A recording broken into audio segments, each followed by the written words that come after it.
ہمیشہ جادو ٹونے آسیب سے محفوظ رکھے، ہر قسم کی بلاؤں سے محفوظ رکھے۔ اور آج قرآن کے ذریعے سمجھیں گے کہ جادو کا علاج کیا ہے، جادو ہو جائے تو بچا کیسے جا سکتا ہے، اور نبی پاک علیہ الصلوۃ والسلام پر جب جادو ہوا تھا، جادو کرنے کی کوشش کی گئی تھی، اس کا نتیجہ کیا نکلا۔ ناظرین توجہ کے ساتھ آپ نے سلسلے میں شامل رہنا ہے۔ روایت یہ ہے کہ لبید بن عاصم یہودی اور اس کی بیٹیوں نے نبی پاک علیہ الصلوۃ والسلام پر جادو کر دیا، جس کا اثر پیارے آقا علیہ الصلوۃ والسلام کے جسم پر نمودار ہوا۔ طبیعت شریف جو ہے وہ کچھ ناساز ہونے لگی، آپ کے قلب، آپ کی عقل مبارک اور آپ کے اعتقادات پر کوئی اثر نہ ہوا، صحت مبارک پر تھوڑا سا اثر ہوا۔ چند روز بعد حضرت جبریل امین بارگاہ رسالت میں حاضر ہوئے اور عرض کی، یا رسول اللہ صلی اللہ تعالی علیہ وسلم، ایک یہودی نے آپ صلی اللہ تعالی علیہ وسلم پر جادو کر دیا ہے، اور جادو کا جو سامان ہے وہ فلاں کنویں میں ایک پتھر کے نیچے دبا ہوا ہے۔ سرور کائنات علیہ الصلوۃ والسلام نے حضرت علی مولائے کائنات شیر خدا کرم اللہ تعالی وجہ الکریم کو بھیجا۔ انہوں نے کنویں کا پانی نکالا اور پتھر اٹھایا تو اس کے نیچے سے کھجور کے گھابے کی تھیلی برآمد ہوئی، یعنی کھجور کے جو چھلکے ہوتے ہیں اس طرح کی تھیلی برآمد ہوئی، اور اس میں نبی پاک علیہ الصلوۃ والسلام کے منہ مبارک جو کنگھی سے ٹوٹے تھے، اور کنگھی کے ٹوٹے ہوئے کچھ دندانے، اور ایک ڈور یا کمان کا چلہ جس میں 11 گٹھانے لگی ہوئی تھی، اور ایک موم کا پتلا تھا جس میں 11 سوئیاں چبھی ہوئی تھی۔ یہ سب سامان پتھر کے نیچے سے نکلا، اور یہ مولا علی کرم اللہ تعالی وجہ الکریم یہ سارا سامان لے کر نبی پاک علیہ الصلوۃ والسلام کی بارگاہ میں آ گئے۔ اس کے بعد سبحان اللہ، اب اس کا توڑ کیسے آیا، اس کا علاج کیسے ہوا، اس کا حل کیا نکلا؟ جبریل امین اللہ تبارک و تعالیٰ کی بارگاہ سے سورہ فلق اور سورہ ناس لے کر حاضر ہوئے، یعنی اب جو سورہ فلق اور سورہ ناس ہے وہ نازل ہوئیں، اور ان دونوں صورتوں کو ملائیں تو ناظرین اس میں 11 آیتیں ہیں۔ ہر ایک آیت کے پڑھنے سے ایک ایک گرہ کھلتی جاتی تھی، یہاں تک کہ سب گرہیں کھل گئیں، اور پیارے آقا علیہ الصلوۃ والسلام بالکل شفا یاب ہو گئے۔ سبحان اللہ، سبحان اللہ۔ ناظرین اب اس واقعے سے بہت ساری باتیں میں نے اور آپ نے سیکھنی ہیں۔ پہلی بات یہ ہے کہ یہ بخاری شریف میں ہے کہ پیارے آقا علیہ الصلوۃ والسلام جب بستر شریف پر تشریف لاتے تو اپنے دونوں ہاتھوں پر دم کرتے، اور اپنے سر سے پاؤں تک پورے جسم پر اپنے ہاتھوں کو پھیرایا کرتے، جہاں تک دست مبارک پہنچ سکتے یہ عمل 3 مرتبہ فرماتے۔ یعنی نبی پاک علیہ الصلوۃ والسلام ان دونوں صورتوں کا اپنے اوپر بھی دم کیا کرتے، اور ایک اور جگہ پر بھی یہ ہے، حدیث عائشہ رضی اللہ تعالی عنہا میں ہے کہ جب نبی پاک علیہ الصلوۃ والسلام کے گھر والوں میں سے کوئی بیمار ہوتا تو آپ علیہ الصلوۃ والسلام ان دونوں صورتوں کو پڑھ کر اس پر دم فرمایا کرتے تھے۔ تو یہ نبی پاک کے معمول میں تھا۔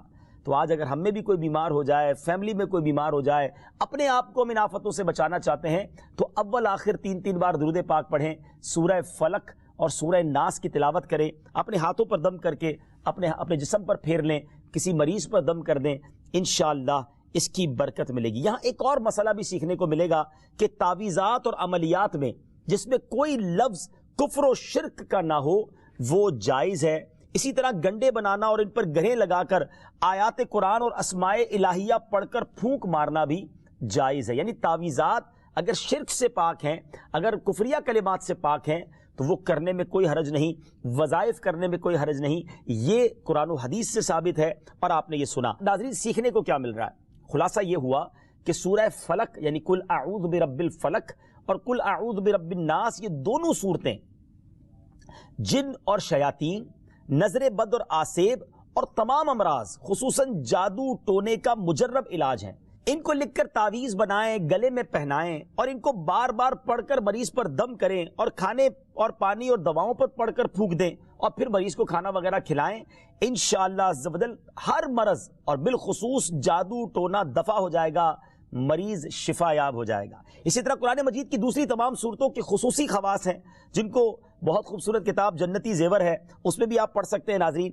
اسی طرح ہمیں چاہیے کہ قرآن پاک کی تلاوت کرتے رہیں، قرآن پاک کی ہر حرف میں شفا ہے، برکتیں ہیں، اور آج خاص طور پہ ہمارے ناظرین کو گویا وظیفہ قرآنی وظیفہ مل رہا ہے. بہت سارے ناظرین یہ گزارش کرتے ہیں کہ ہمیں کوئی وظیفہ بتایا جائے. تو دیکھیں آج تو قرآن کے ذریعے، اور وہ وظیفہ جو نبی پاک کو رب کی طرف سے عطا ہوا، پیارے آقا علیہ الصلوۃ والسلام کو بھی شفا نصیب ہوئی، تو ہمیں ضرور اس کو اپنانا چاہیے. ناظرین، اس سے پہلے کہ میں مزید اس معاملے میں آگے بڑھوں، میں چاہتا ہوں کہ دونوں صورتوں کی تلاوت اور اس کا ترجمہ پہلے سن لیتے ہیں، اور پھر مزید اس بارے میں بات کرتے ہیں کہ اس حیرت انگیز واقعے سے مجھے اور آپ کو مزید کیا سیکھنے کو ملتا ہے. پہلے سورہ فلق کی تلاوت ہوگی، سورہ ناس کی تلاوت ہوگی. میں یہاں ایک اور بات بھی کہنا چاہوں گا. کچھ لوگ یہ کہتے ہیں جناب ہم وظیفہ کرتے ہیں، اثر نہیں ہوتا، برکت نہیں ملتی. پہلے یہ چیک کر لیں کہ آپ کے مخارج ٹھیک ہیں، آپ تلاوت صحیح مخارج کے ساتھ کرتے ہیں. تو اب جو تلاوت آپ سنیں گے نا، تو اس میں یہ بھی چیک کر لیں کہ آپ کیا اسی طرح کے تلفظ کے ساتھ پڑھتے ہیں، اور اگر مسٹیک کر رہے ہیں تو قرآن پاک صحیح طریقے سے پڑھیے، پھر دیکھیے اس کی کیسی برکتیں ملتی ہیں. آئیے سورہ فلق اور سورہ ناس کی تلاوت اور اس کا ترجمہ. قل اعوذ برب الفلق من شر ما خلق ومن شر غاسق اذا وقب ومن شر النفاثات في العقد ومن شر حاسد اذا حسد. تم فرماؤ میں اس کی پناہ لیتا ہوں جو صبح کا پیدا کرنے والا ہے، اس کی سب مخلوق کے شر سے، اور اندھیری ڈالنے والے کے شر سے جب وہ ڈوبے، اور ان عورتوں کے شر سے جو گروہ میں پھونکتی ہیں، اور حسد والے کے شر سے جب وہ مجھ سے جلے. قل اعوذ برب الناس ملک الناس الہ الناس من شر الوسواس الخناس الذي يوسوس في صدور الناس من الجنة والناس.